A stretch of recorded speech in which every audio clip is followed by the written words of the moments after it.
everyone, you're watching The Big Fight and I'm Marya Shakil. One factor that has emerged from the election results in these three states of the Hindi heartland is that caste has not played a predictable role. The straight arithmetic, which is often done, may not yield desired results. But it is also true that caste remains the centerpiece of Indian politics and will be significant, like all elections, also in the run-up to 2024. But caste, in its traditional way, has been reimagined. As stage gets set for Mandal 2.0, we take a look at the aspiration versus representation debate. Remember, in Mandal 1, there was no caste census. This time, it is becoming a unifying issue of the opposition being led by the Congress. BJP's answer to the Mandal movement was its Kamandal mobilization and social engineering, with several leaders within the party, from the OBC in particular, being given a place of pride. Late Kalyan Singh, Uma Bharti, Vinay Katiyar, among others. But in Mandal 2.0, the Prime Minister has brought a new caste system. He says that he believes in only 4 categories: youth, women, farmers and the poor. So the question is, what will resonate with the voters in 2024? Will it be a caste-based mobilization, or the Prime Minister's appeal to look beyond caste and look at class and gender? That is our debate on The Big Fight. Aspiration versus representation. What is the winning narrative for 2024? I'm going to begin straight with Professor Chandan Gowda. Your opening comments now.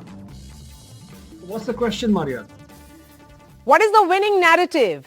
Caste versus the 4 caste reimagination that has been done by the Prime Minister, where he says it is women, youth, the poorest of the poor, and also the farmers.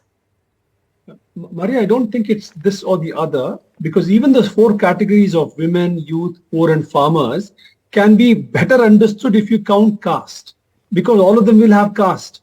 It's not as if they're casteless categories. Marya, one very quick thing we may bear in mind, regardless of how this pans out as an election matter, the importance of doing a caste census independently must be understood, I think, outside of political calculations, because we haven't had one for the last 90 years or more, and we don't have a clear sense of who we are as a demographic portrait, and we are simply unable to know the mortality, the fertility, literacy, age, all these essential sorts of data by caste and community. And it's not just caste. Please remember, when we count caste, it's not just caste within the Hindu order. We are counting castes among Muslims as well as among Christians. So it's an overall sense of how the country is put together in a community profile. Okay. Your opening I think it's important for us to have that. Okay. Your opening comments, Shruti Kapila. Hi. I think this is a false distinction between aspiration and representation. Caste is a basic fact of Indian life, and it has become politicized and has been since actually more than 100 years. And it is in mobility. The subgroups or the subcastes are what are in mobility, which actually the BJP has been very agile in addressing that. It would be false to say that the BJP is not doing this. After all, the RSS started under their to woo the OBCs in, to not be an upper caste, as it were, Sangathan. And you're seeing that in a way that engineering continues. The problem really is that there is a new imagination that is required, and especially given that the government or the state remains the largest employer in India, so reservations and representation are going to become more and more significant, especially as India grows. So I think this is not... Yeah. Okay, so Neerja Chaudhary, your opening comments as the stage gets ready for 2024? I think it is, as you say, the 4 categories that the Prime Minister had pitted. I think it is caste versus anything versus Narendra Modi. In 1971 elections, and foreign journalists had asked Indira Gandhi what was the issue in that election. She said, I am the issue. In 1980, when she won with the largest ever majority, she was again asked that question, and she, in quotes, was the issue. And Narendra Modi has been an issue. Narendra Modi will be the central issue in the 2024 elections. Now, coming to caste has been a very important issue, just as community, mandir, religion has been a very important issue in a country like ours, which is where people are emotional, decide on emotional issues more than other issues. So I think the caste issue was flagged by the opposition, that they wanted a caste census, but it has not been fully spelled out by them. What does it mean to call for a caste census? Does it mean the empowerment of the OBCs? That was not fully spelled out. And the other question is that the Congress has never been associated with the OBC issue in North India. In the South, yes, it's won elections, but not in the North. Okay, I'm coming back to you, but opening comments from Ashok Bharti now. Right, and then I bring in the politicians. Thank you, Maria. That normally what happens that the argument is aspiration and caste. But people tend to forget that caste have their aspirations. They have aspiration of justice, they have aspiration of rights, they have aspirations of representation, they themselves have the aspirations.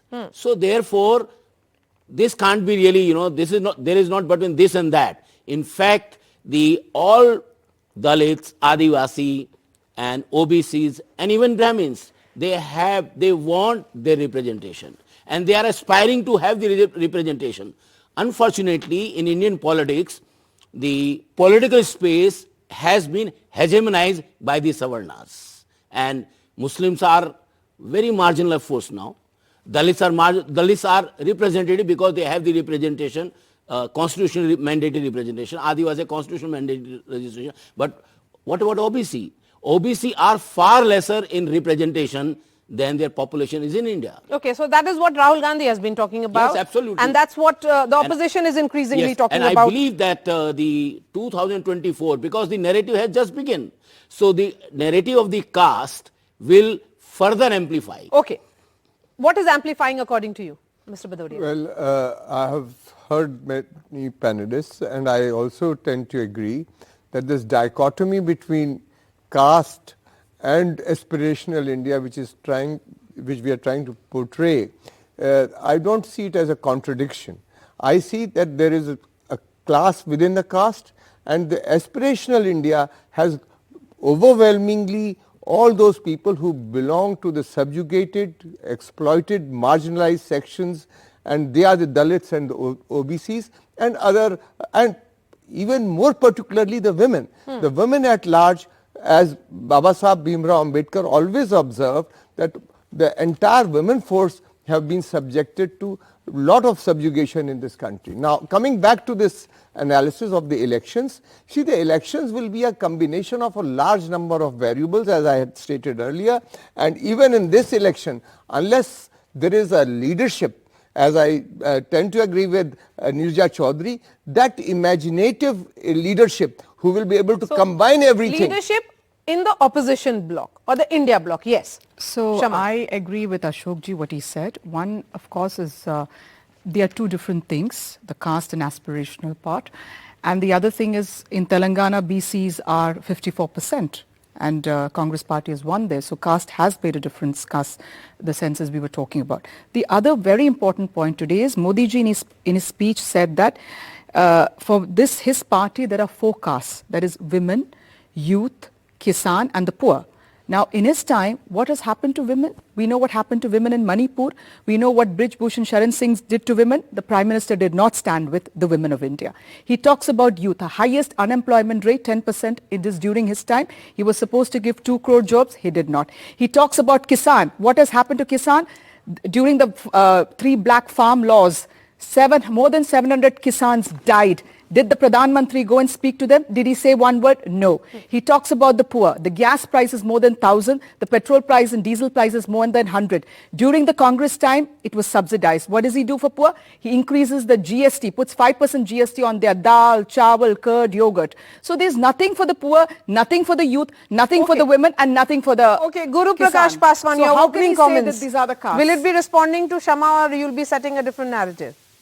No, I think the people of India have responded, Marya, on multiple occasions. And only a couple of days ago, we saw people of Madhya Pradesh. There is a difference of more than 100 seats.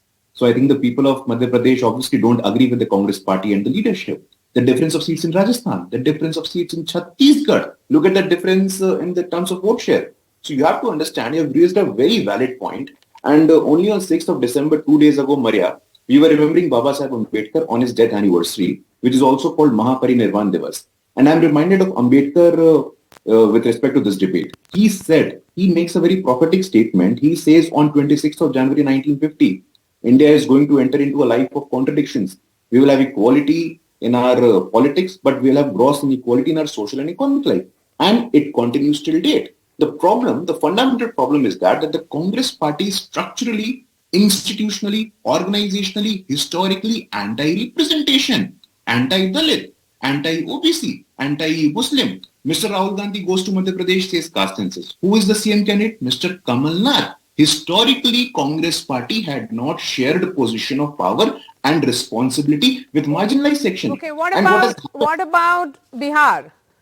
Mr. K.C. Tyagi, since it is Nitish Kumar's idea of caste census, he is the one who released the caste survey also, and now that has become the talking point of the entire India bloc. Go ahead, your opening comments. Myra जी, 1931 में पहली बार जनगणना हुई थी. उस समय feudal society थी, colonial rule था, लोग अपनी जात छिपाते थे, समाज में ऊंची जात का होना सम्मान का था, पिछड़ी और छोटी जात का होना अपमान का था. हमारे उत्तर प्रदेश में कल्याण सिंह जी जो मुख्यमंत्री रहे वो लोध पिछड़ी जाति के हैं, लेकिन वो लिखते थे कि हम लोध राजपूत हैं. They were not from the forward caste. Bihar Banaras के आसपास की जितनी भी कुर्मी कम्युनिटी है वो लिखती है Kurmi Kshatriya. They are not Kshatriya, they are backward.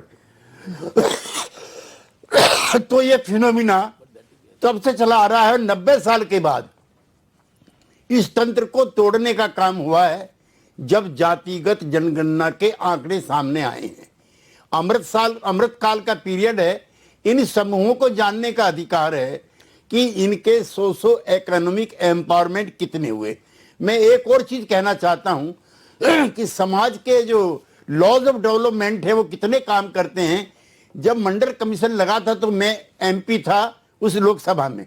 मुझको 100 लोग रोज एक्यूज करने और एब्यूज करने आते थे कि आपने मंडल क्यों लगवाया. आज 30 साल के बाद, 32 साल के बाद विभिन्न राज्यों से लोग आते हैं, कहते हैं कि नीतीश जी का एक दिन का कार्यक्रम हमारे यहाँ दिलाइए. पिछड़ा वर्ग के लोग उनका सम्मान करना चाहते हैं. आज कोई लड़का जल के नहीं मरा, आज किसी ने नारे खिलाफ में नहीं लगाए. और my question is that if it is an issue which is not getting resonance, I think in the context of Bihar, it's the women who as a caste neutral constituency which are discussed even more than say the OBCs. My question then is that what worked in Bihar may not work in other states. So one size fits all is something that the results of which we have seen. Maria, जो political party ऐसे socio economic change के programme implement करती है उसके पास will power भी होनी चाहिए और उसके पास कैडर भी होना चाहिए. ये कोई नीतीश कुमार ने आज अचानक कर दिया ऐसा नहीं है. इसकी जड़ समाजवादी आंदोलन है, डॉक्टर लोहिया से लेकर के कर्पूरी ठाकुर तक. याद करो, देश की राजनीति में पहला भूचाल आया था 1978 में, जब मुंगेरी लाल कमीशन की रिकमेंडेशंस वहां पर लागू हुई थी. आपके पिताश्री उस समय कम्युनिस्ट पार्टी के बड़े नेता हुआ करते थे और उसमें अति पिछड़ों के लिए 12%, पिछड़ों के लिए 8%. अब बड़ी महिला आरक्षण की बात हो रही है. कर्पूरी ठाकुर देश का पहला नेता था जिसने 3% का आरक्षण महिलाओं के लिए 1978 में किया था. So is it like an old wine in the new bottle there? Guru Prakash Paswan? These are all old ideas which are being manufactured in a new way in your government. That's what the charge is. No. If you allow me to respond to Mr. K.C. Tyagi ji, Mr. Nitish Kumar unfortunately has been misled. What he represents today is the face of neo-feudalism. on the floor of the House, Marya, you are demoralizing, insulting the Mahadalit Chief Minister. Are you justified in doing that? This is your words on the floor of the House. तुम deserve नहीं करते थे. हमने एहसान किया तुम्हें CM बना करके. This is the level of discourse. Is this the level of discourse we want? Mr. Nitish Kumar is the face of neo-feudalism. No, while I would love to discuss Bihar politics, but I'm going to, let's look at the larger India picture, Guru.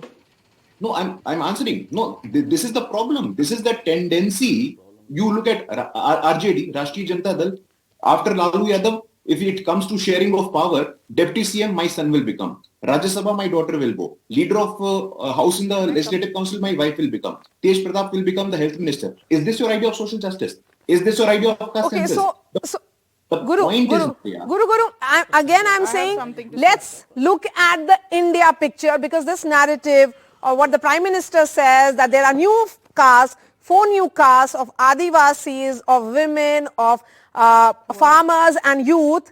If this is what he is speaking, and versus caste census, which is going to be the unifying idea, which will decide the narrative of 2024, is the big question. Chandan Gowda. Like I said earlier, those 4 new constituencies that the Prime Minister talked about will be meaningless if you don't have caste data, because all of these communities have castes. They're too abstract right now. Farmers don't exist as farmers. All of them have castes. So do women, so do youth, and even tribals can be broken down by religion, right? So we need a caste census, regardless of what you want to emphasize. But Chandan, my question is that farmers are beneficiary class also. Women are beneficiary class as well. So why can't it be seen from that prism rather than being the overarching theme of caste? The thing, Marya, is if you don't look at, when we do a census of the caste, you'll also get the economic data of all these castes. How have they done on literacy? How have they done on assets, etc., etc. Unless you have a sense of how each caste is made up. Please remember, one of the big contributions of the Bihar caste census is that it showed 25% of the upper caste Muslims are poor, 28% of the Bhumihars are poor, 25% of the Brahmins are poor. So you need to have a sense of how each caste is made up inside.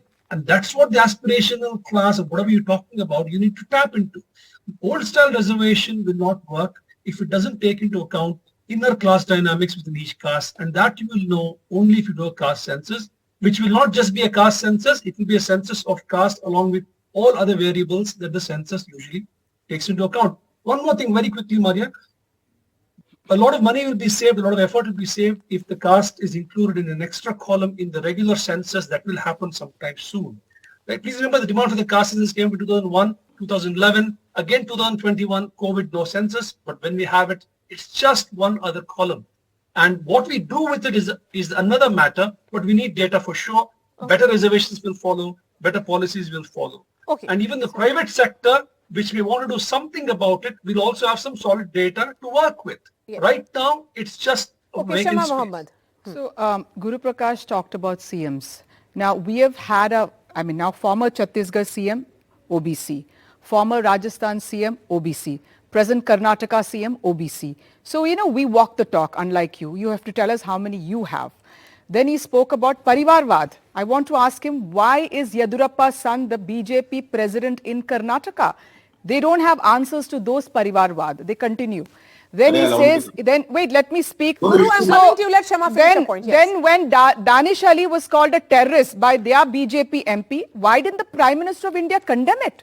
I don't get it. Just because he's a Muslim, Muslims have no face in India. You're not supposed, the Prime Minister of India, being the Prime Minister, saw a member of Parliament calling another MP terrorist inside the Parliament, Atangwadi. The Prime Minister of India should have condemned. He doesn't do it. Now I'm going to give you some figures. They have said the Prime Minister Garib Kalyan Yojana has been extended to 80 crore people. We have 140 crore. So that's more than 50% people are poor in this country. We are in the global hunger index 111 out of 126. What does that show? That they are saying there is development happening, but we don't see that on the ground. Now I'm going to give you some dates. One is during UPA's time, the average GDP was 8.2%. Right now it's 5.7. You don't have answers. Unemployment rate during our time was 2.2%. Unemployment rate right now is 10%. Export growth during our time was 69%. Your export growth dipped to -9 in 2019, has gone up to 22%. Okay. So please do not tell us where development was happening. These Here it's akras. just all afwa, Okay. rumors, gas, everything, but real development we don't see on the Okay. ground. Guru? And what is the aspiration then for Yeah, any youth out there? Marya, I think this is precisely the problem of the Congress party. The level of grace and humility they have lost. They have seen there is a difference of more than 100 seats in Madhya Pradesh. We have one in And Telangana with I thought- where the OBCs are there. If you're Caste in census studio- worked there. Maria, if you're in 54%. studio, can you shout? Does it give you a right to shout if you're in studio? Okay, no, you come to the studio next Okay, time. please, then one maybe you moment, can one speak moment. Guru, more please than go me. ahead. Go No, ahead. this is the level of grace and dignity of a Congress spokesperson, and thank you so much for exposing that. Now, coming to the OBC share, Congress party since 1952 to 2023 has made more than 250 chief ministers, out of which only 40 chief ministers, madam, 210 chief ministers belong to upper caste. That is the reality. When for the first time an Adivasi ki beti reaches the highest constitutional office in the country, what did Mr. Adhir Ranjan Chaudhary, leader of the Congress party in the Lok Sabha, said? Rashtrapatni. The level of discourse is this by the Congress party. What did Mr. Udit Raj say? What did your official Why didn't you allow her spokesman, inside the Tom temple? Kumar, say? Why didn't you allow her inside the temple? If you have so much But I'm respect, not- allow her inside the temple. So what's the point of symbolism? She should have gone to the sanctum sanctorium. You kept her out of the sanctum sanctorium. You have You talked did about not some allow. statistics. You have talked about Maria, some you- statistics. Let him No, he respond to should have those. come to the No, studio, he's no. responding to the Maria, you statistics. gave her Please go. I'm telling him what No, he no, let said. him respond to the statistics. Please go Maria, ahead. this is not the way it works. You gave her uninterrupted time. I was silent when she was speaking. Please go The ahead. fact is that they cannot tolerate an Adivasi ki beti reaching the highest constitutional office in the country. व्याकुल हो जाते हैं ये लोग. गरीब का बेटा प्रधानमंत्री बनता है, कैसे बन गया? गांधी परिवार के लोग प्रधानमंत्री बनने का अधिकार रखते हैं. This is the reality of the feudal Congress party. The Congress party must understand and reconcile this. I think for the Guru, first she has time asked after- you questions Maria, on Maria, the Garib Kalyan and the overall data that she has on the jobs. Can you respond to those, please? Maria, it was P. Chidambaram. It was P. Chidambaram in 2013. He said 44 crore people are below the poverty line. Now we have the IMF saying that there is less than 1% of poverty, extreme poverty. Then why are you giving 80 crore people free I food? think, Maria, What are you this is- talking about? You can't just quote numbers. Maria, We have to Maria, see what's at the ground Maria, level. You can't say one IMF said, this Shama, one said. Shama, there's no shouting and screaming on big fight. That is the important part No, here. no, Please go ahead. no. Huh. They won't allow a Dalit to speak, Maria. This is the reality. No, They please, can't- no. What? No, Guru, I'm a please. Muslim. Okay. I'm a Muslim. Okay, so you don't please, want a no, Muslim to please, speak one then. moment. One moment. This is the Please, answer. there's no, No, Maria. Dalit Muslim Maria. angle here, please. Both No, of you no, are representing your that is the respective reality. parties. Go That ahead. is, no matter that is the reality. ये लोग पचा नहीं सकते इस बात को कि Who Adivasi gave की the बेटी first राष्ट्रपति Dalit नहीं president है। Okay, to I'm India? going to move away First from the Dalit politicians. president, first I'll Dalit move away from speaker the is the politicians Congress party. completely. We are looking at this tutu meme, of course, on expected lines between the BJP and the Congress. But you know, it is going to be when the entire caste survey was released by the BJP, by the Bihar government. At that time, it was seen as a game changer idea. But then we have seen how it was, of course, you know, adopted or appropriated by Congress party. But then there is a response that has come from the BJP. Yes, Prime Minister Modi will be the central figure in these elections. But when he talks about 4 classes or aspirational classes, do you think that will get more resonance than caste as an issue? Look, first of all, I want to make the point, aspiration, you know, Prime Minister Modi putting his finger on the pulse of an aspirational India is one of the factors that makes for the Modi phenomenon. Of course, there is Hindutva, there's nationalism, there's national pride, there is OBC empowerment, there is a strong leader with no family in tow, who works 24/7, tough leader, and so on. But there is also this factor, one, the subalternization of India, that an OBC like him, a chaiwala, can make it to the top position, which gives new heart to communities across the country, and also, you know, one who puts his finger on the pulse that today we, 65% of India being 35, we are having an aspirational India who are looking ahead. So if there is that aspirational age group which is looking for a new narrative, here is the new narrative which has come its way. That he provides with other things. But one other thing I will say, he has the Modi phenomenon or the BJP, what the narrative it's putting out, has a mixture of a lot of things. It is not either caste versus community, which used to be the narrative in the past, Mandal versus Kamandal. Today is Mandal 2 versus a whole host of factors, Yes. which includes So Mandal OBC 2 empowerment, which includes Mandir, which includes Young India, which includes a tough leader. There is a mixture. It's a heady mixture that the BJP is putting out under Okay, Modi's yes, sir. leadership. Please go ahead. Yeah. No, I think that I have been part of the civil society movement, and civil society has settled the issue of women, youth, farmer, poor, and they consider that these categories are intersectional categories. And if we are talking of the youth, we need to talk about the Dalit youth, Adivasi youth, OBC youth. If we were talking of the women, we need to talk every category of the women. For example, if we want to empower the women, the government has brought the legislation to empower the women through the parliamentary representation. Will it not be will it not be the aspiration of the women to become the member of parliament? In a appropriate, Yes, then why should it be looked at from the prism of caste within women? I'm coming to that. Because the reason being that I believe this narrative is being advanced because there is a pressure of the representative community, the community that are seeking much justifiable representation in the parliament, in the Vidhan Sabha, in the jobs, in the market, in the economy. So after emerging as a constituency, women are saying, give us representation. That exactly is the point. If there are these multiple caste constituencies, they are saying, let it be about aspiration now. Because in India, now the conversation is around aspirational districts rather than about certain pockets which are... Aspirational district is a program. It's not the aspiration of the people. It's a government plan. It's a Niti Aayog plan. Guru, respond to this. And just aspirational one question district doesn't mean that you are actually representing the aspiration. Yes. One question to the Guru Prakash Paswan. Guru Prakash Paswan, you have a number of chief ministers. Tell me how many of them are the Dalits? No, I will give you the data, sir. I will give you the data. Now, give me that how many currently? Yes, he is speaking. He is speaking. Yes. He doesn't have it. Yes. He hasn't No, I studied and think come. I think for a party, Please, let's not have these jibes unnecessarily. Go ahead. No, Marya, it's completely normal for the Congress party because obviously they can't see a Dalit speaking. That is number one. Number two, you see out of 250 chief ministers, Congress party has appointed only 40 chief ministers. He's asked about your party. Don't come to us. Marya, I will speak about that. He asked you about the Dalits in yours. Why don't you answer that? You're going whataboutery. So should I move away from the politicians completely if you overspeak on when he's speaking? That's out-shouting. It doesn't work on Big Fight, please. Let one person speak. I'm going to come back to you. Yes, go ahead.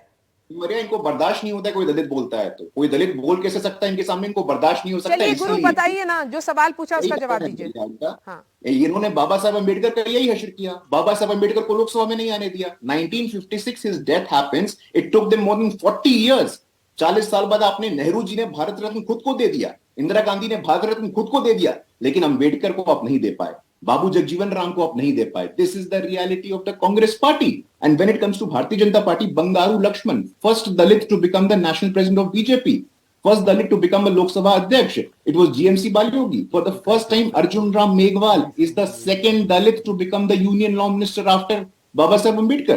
That is the truth. How many Dalit president Congress party are? Zero. The Congress party insulted Sitaram Kesri in the official premises. In the official talking about? How many Dalit party Congress insulted party Sitaram Kesri. The Congress party Prime Minister Rajiv Gandhi opposed the recommendation of Mandal Commission. The Congress party opposed the first backward classes commission. There can be no other political organization who can be anti-backward, anti-Dalit, anti-women than the Congress party. And the Congress party historically structurally Guru, you have to respond to the point that has been made about aspirational district may not be really representing aspirations per se. This is more of a program. No, but Marya, then you look at the tribal seats. The number of constituencies reserved for the tribal communities, more than 2/3 of the tribal seats has been won with the BJP. What does that represent? And also, for your information, the aspirational districts are poor districts. The aspirational district combines of the Dalit, OBC and the tribal population. And if we have more than 50 seats out of 75 seats of the aspirational areas voting for the BJP, it represents a fact that the poor, the Vanchit, Soshit, Pirit are standing. Okay, Shruti Kapila. Make a point. Just one thing, I think having a caste census should be uncontroversial. It is a very basic data, public data. And in fact, many parties have in their private, in their data analytics units, have that material available. After all, there was a caste census done in 2011, which was not made public. So that's just one aspect of it. It's a minor aspect. I don't see why that is the issue of controversy. The change that is taking place is actually how the OBC parties have moved and how Dalits have moved politically. For sure, the BJP has been successful in incorporating Dalits into its voter share, like the schedule. The fight is going to be at the largest, as it were, swing voter of the country, which is the OBCs, which is why this data is controversial, which is why this data is not being made public. Secondly, this is where the Congress faces a real strategic political vision issue, because it is now in direct competition with those OBC parties, which split away from it under VP Singh in the first Mandal movement. So in one yes, correct to focus on caste as the social issue, as the key social issue in India. But I think it lacks imagination to just focus on the census, because the story has moved. And now the competition is precisely that whether it is a JDU, whether it is the SP, these parties are saturated, and they are going, and is the Congress actually going to make a reverse move and start incorporating what it lost out in the 90s to these parties? Okay. So I think I see the situation politically.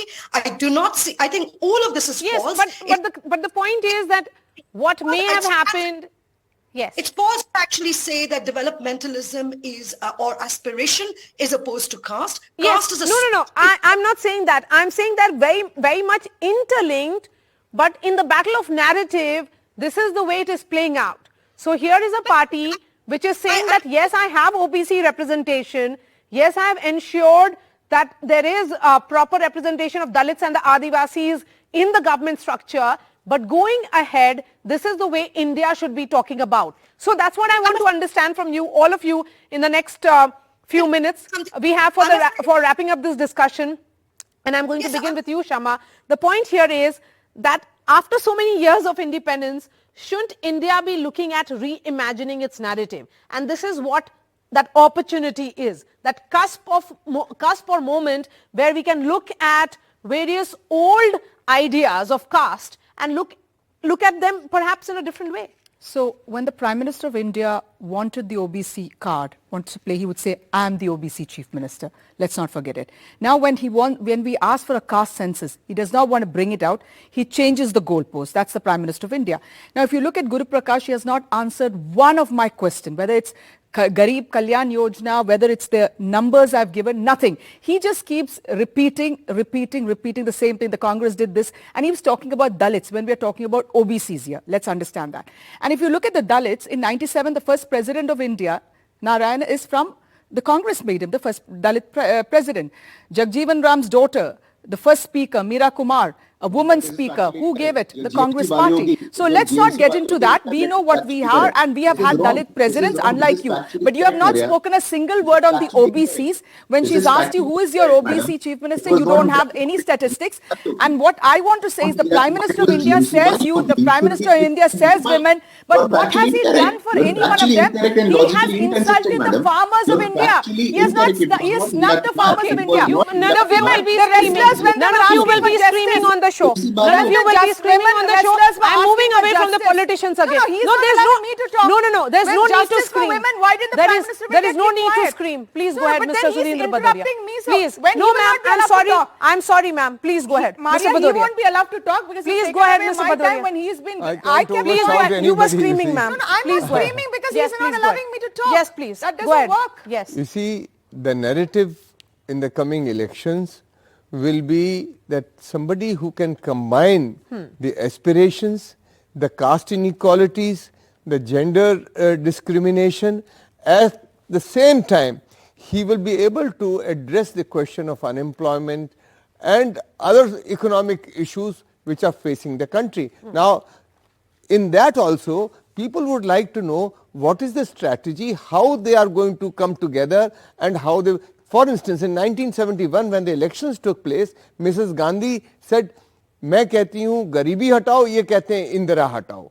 So she caught the imagination that she will be able to abolish the poverty. But did what happened to the poverty? The numbers of unemployed, the numbers of those people who are hungry, the numbers of illiteracy has grown. So nevertheless, ultimately it that No, person. but my question is, can caste be that unifying force? So caste alone will not be the unifying force.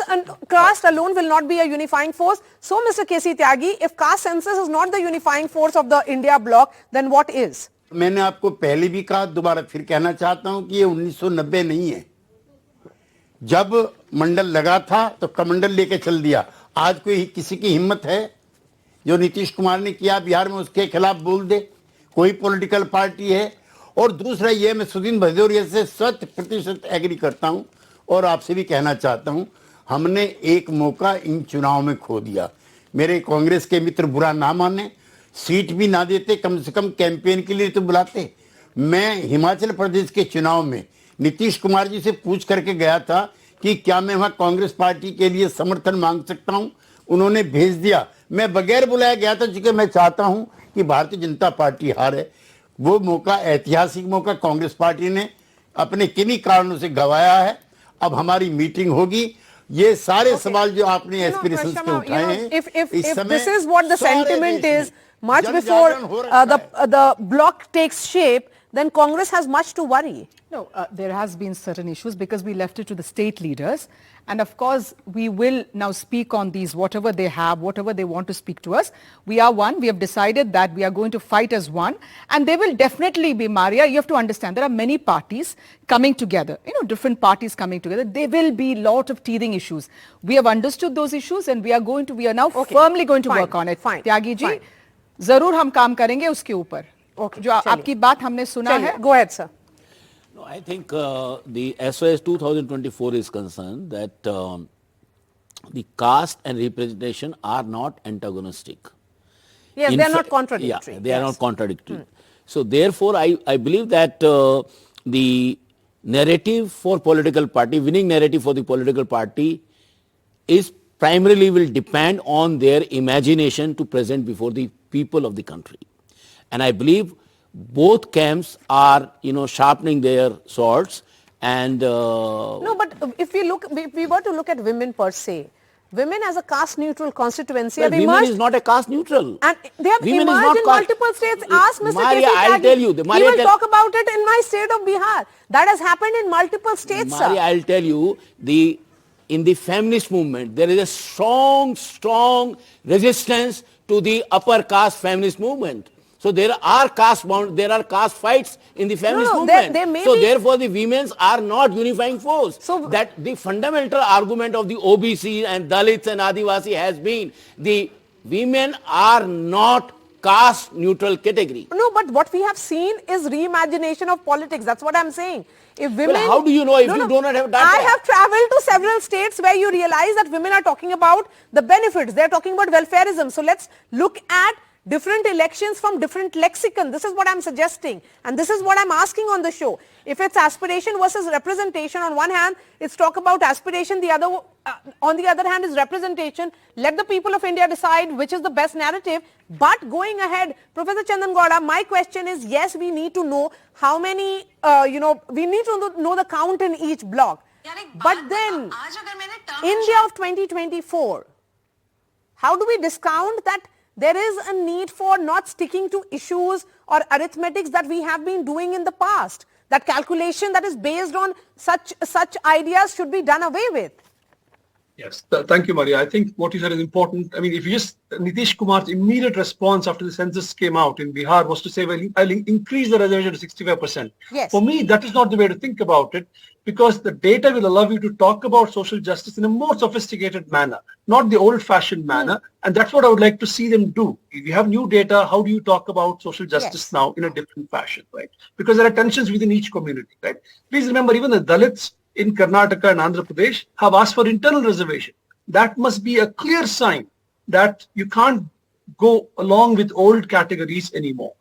Now, having said that, you said what can be the India Front's platform? I think it's too early to say. They have not met yet, but I would imagine the federal autonomy is something that they will all want to protect, and the integrity of all the central government institutions etc., and the way they interfere with states functioning, etc., will also be key, I would imagine.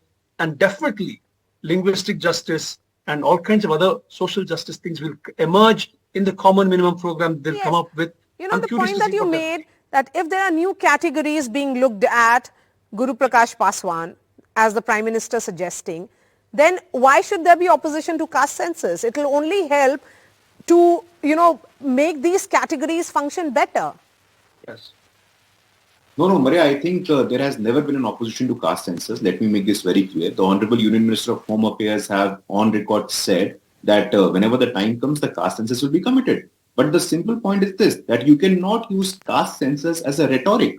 And that is what is being used as of now. Mr. Lalu Yadav, Mr. Stalin, you look at from north to south, all the regional political parties, the family-based enterprises. After all, what is the objective behind caste census? The share in power. Representation must be shared, but that is not happening. It is the Bharatiya Janata Party. I gave you the example of Bangaru Lakshman, who made a Dalit as the first national president of a national political party. And obviously, it was not... Okay, he is disagreeing. He is disagreeing.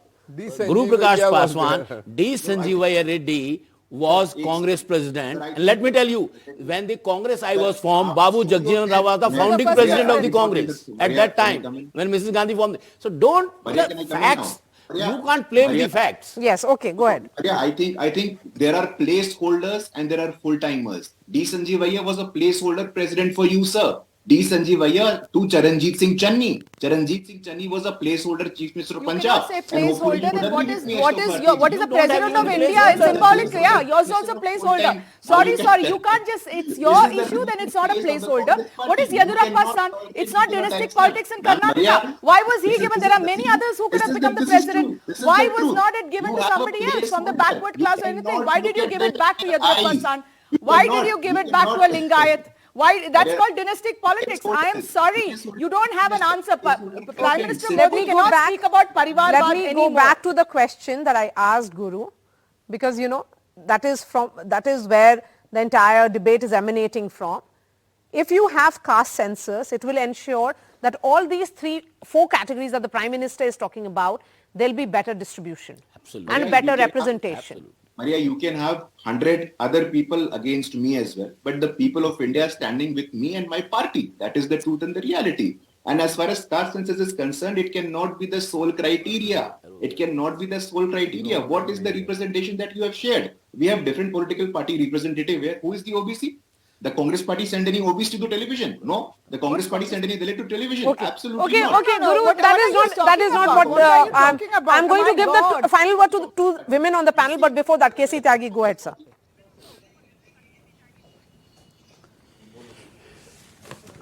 Constitutionally Poona pact में और supreme court ने जो व्याख्या की है classes की, वो है socially and educationally backward class.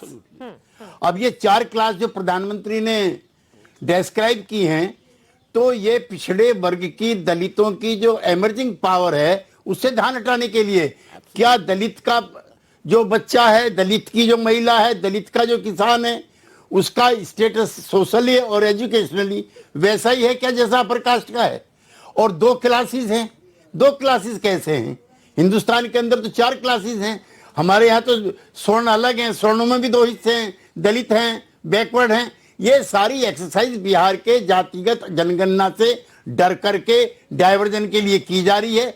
कभी कहते हैं कि मेरी जाति गरीब है, तो गरीब के अंदर जो है, फिर ये जो बाबा साहब का संविधान था जिसमें सोशली एजुकेशनली बैकवर्ड लोगों को आरक्षण मिला है, तो वो क्या गलत था? सुप्रीम कोर्ट ने, राम जेठमलानी हमारे वकील थे, उन्होंने मंडल के तहत सुप्रीम कोर्ट की पूरी बेंच ने कहा कि सोशली और एजुकेशनली जो बैकवर्ड है, अभी तीसरी क्लास कहां से आ गई?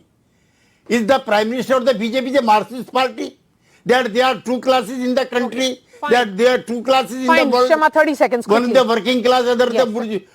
The Prime Minister of India does things according to his convenience. Our question today, and Rahul ji has clearly said that out of the 90 secretaries, only 2 are OBC. We don't know what is the representation of OBCs unless we know what is the percentage of the OBC in the country. That's when we can find out the representation, isn't it? So I want to know, ask Guru Prakash, why is the Prime Minister of India against a caste census? Tell us the truth. Just like you want symbolism, you have an Adivasi president, but you don't allow her into the sanctum sanctorum of the temple. She should stand outside the glass and watch what is happening inside the temple. Just enough You time are anti-Dalit, anti-Adivasi, anti-women and anti-Kisan. That is what the Bharatiya Janata Party. Neerja Chaudhary, please. I want to say very simply, sum it up by saying a very senior leader of the BJP had told me just before the Uttar Pradesh elections, when I talked about the Jats leaving the side of the BJP, he said, we are not worried about the Jats, they will come back to us. What we are worried about is retaining the support of the OBCs. And that the OBC factor is going to be a very decisive factor in 2024. There'll be many issues, but this factor will be. And the fight for the OBCs is what we are seeing today. The fact that the Congress party has not been able to effectively use this card. They have flagged it, caste census, but they have not been able to make it an issue of OBC empowerment. And I think that's, even though they had 2 CMs out of these 3 who lost, well, not CMs who lost, but the leaders of the Congress party who headed the campaign in Chhattisgarh, Baghel, Kurmi, Gehlot, Amali, both OBCs, and then of course Kamal Nath. Kamal Nath of a state where there's a large section of OBCs, and yet they could not play this card effectively. I think that is where they need to go back to the drawing table. Or the drawing Perhaps board. that's what the good side of the... 54% Yes, so that's what she's... So we played the card in Telangana and we won. Okay, let's see how it actually plays out in the run-up to 2024. Sudhindra Badoria, Ashok Bharti, Shah Mohammad, Neerja Chaudhary, Shruti Kapila, Professor Chandan Gowda, K.C. Tyagi and Guru Prakash Paswan. Really appreciate your time. Thank you so much. I'll be back with another episode of The Big Fight. Thanks so much for watching.